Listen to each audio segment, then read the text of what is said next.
Guys, I'm back, bringing you guys another reaction video. Last time we did 3 scary vacation slash trip horror stories.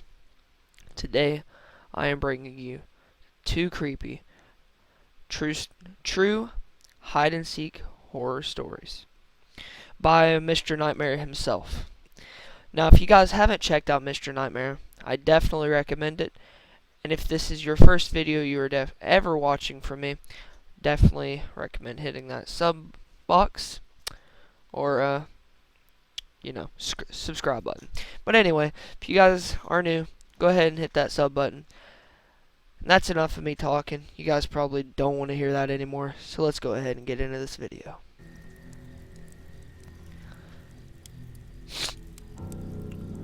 See that eyeball, guys?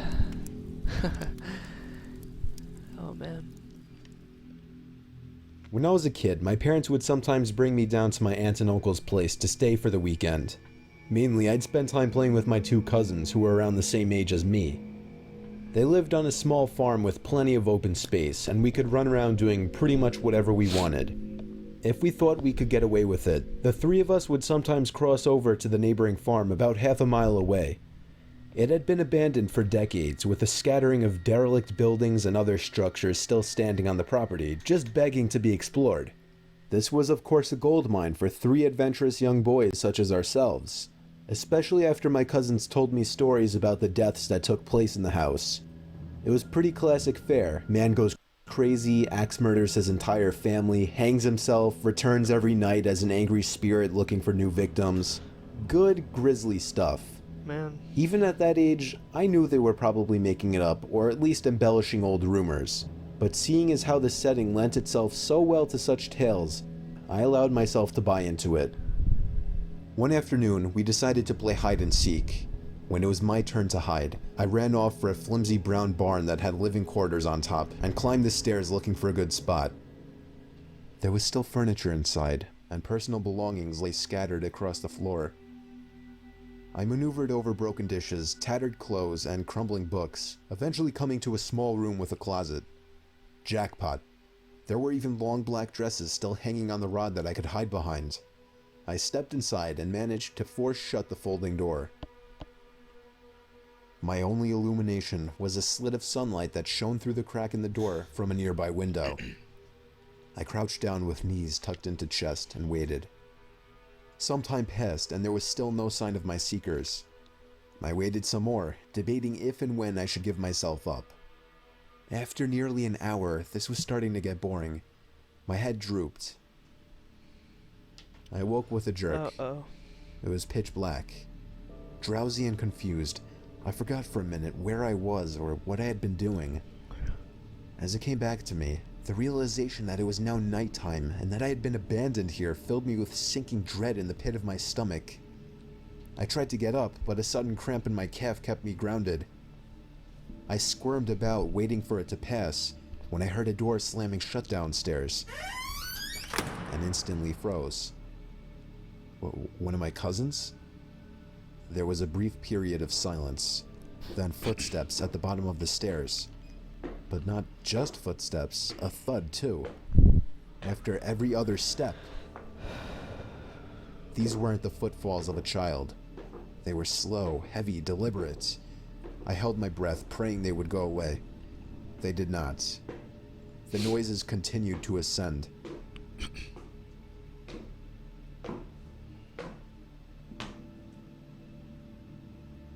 After another moment of silence, the walking resumed. This time along with a steady scraping sound, like something heavy being dragged across the floorboards. The footsteps made their way through the debris and wandered aimlessly through the various rooms. I thought I could smell something faintly putrid. The constant scrape sent cold shivers coursing down my arms and back. My worst fears were realized when the steps reached the bedroom doorway. They got closer and closer, and finally stopped directly in front of the closet door. Oh no. I couldn't see a thing. After an agonizing pause, they continued on, over to the other side of the room and out the doorway again. They faded away down the hallway. I waited for what seemed like an eternity. There were no more sounds now, and I was trying to build up enough courage to open the door and flee. 3 things happened simultaneously just then. I was bombarded with a smell I can only describe as fresh roadkill. I heard raspy breathing behind me in the dark closet, and I felt hot breath against the nape of my neck. That was enough for me to hurtle myself out from the confines of that nightmare space, relying on memory and scant moonlight to navigate through the darkened house. All the while, I heard footsteps chasing behind me, closing in with terrifying speed. It was a clumsy, torturous escape full of trips and bumps and blind stumbling. I never looked back, at least not until I had burst out the front door and into the country night. And when I did turn around, I saw absolutely nothing. There were no more footsteps and nobody was chasing me. That didn't stop me from running though, all the way back to my aunt and uncle's house. There was a police car in the driveway when I got back. My parents were there too, worried sick. Everybody demanded to know where I had been. Apparently, when my cousins still hadn't found me by evening, they'd returned home to tell their parents. Eventually, the police were called in and informed me that they had already scoured every building on the farm. The insinuation that I was lying about my whereabouts didn't go unnoticed. None of it made any sense. It wasn't until years later that one of my cousins filled in a final piece of the story. He and his brothers had spent hours searching for me like they said, but the part they didn't tell anyone was that they thought they spotted me in the window of the bedroom I was hiding in. And when they got closer, they saw that it wasn't me. A young boy neither of them recognized was smiling and waving down at them and gesturing for them to come upstairs. That's when they ran back home. All of this while I slept in the closet. Oh man. Now that was pretty scary, guys. Imagine if you were playing hide and seek and you go in a building and you go to sleep or fall into a coma for like 10-15 minutes. Then you wake up and just hear all those noises. Man, that wouldn't be too pretty. And then no one believing you that you basically almost could have got killed or something like that, but no one believed you. That's crazy, man. Alright, let's get into this next one. Here we go. A few months ago, I was over at my friend's house down the block. In fact, that's where most of my friends on the block actually are. I'm 16 years old right now, the second oldest out of the group of kids down the block.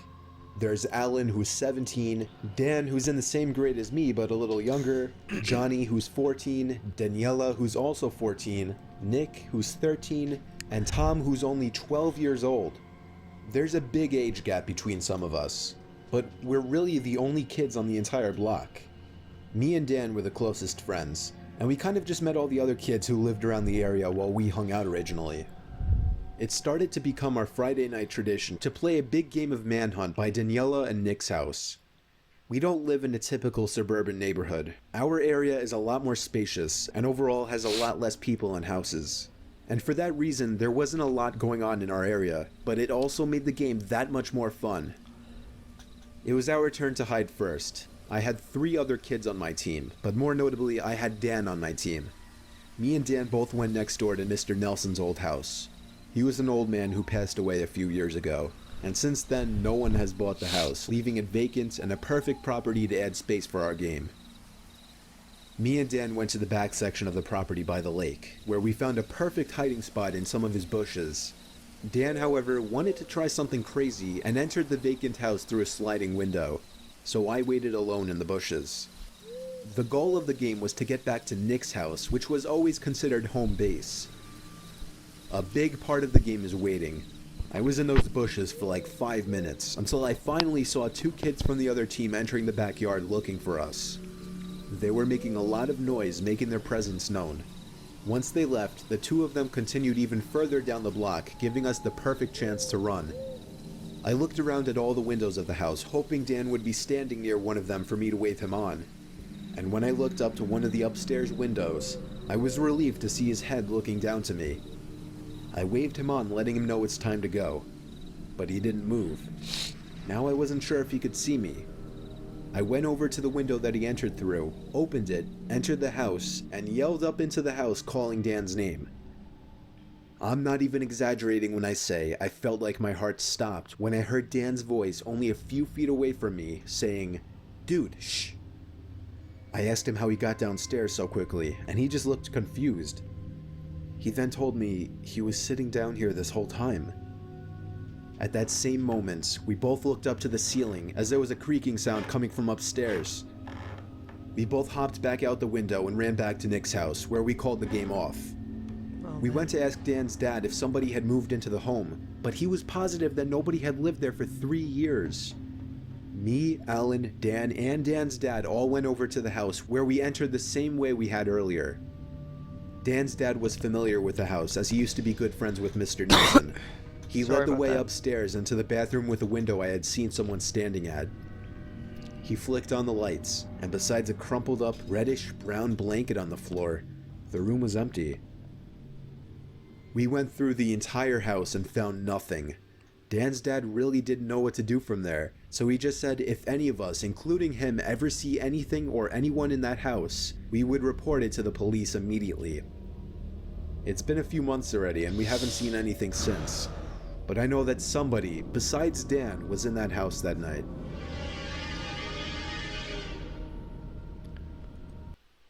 Oh, man. So, what have we learned from this video? Well, we've learned that you don't go in abandoned buildings when playing hide and seek that you've never been in or don't know about. You don't go in any location that you don't know about. Or if you've heard bad stories, even if you think that you don't believe them or your guts tell you that you haven't believed them, just don't go there, you know? But yeah, guys, it's been Zyro Minds here. And yeah, thank you guys for watching this video. If you have watched this video and you do enjoy, hit that like button down below. And also, guys, if I get to at least, let's say, 20 likes on this video, I will be doing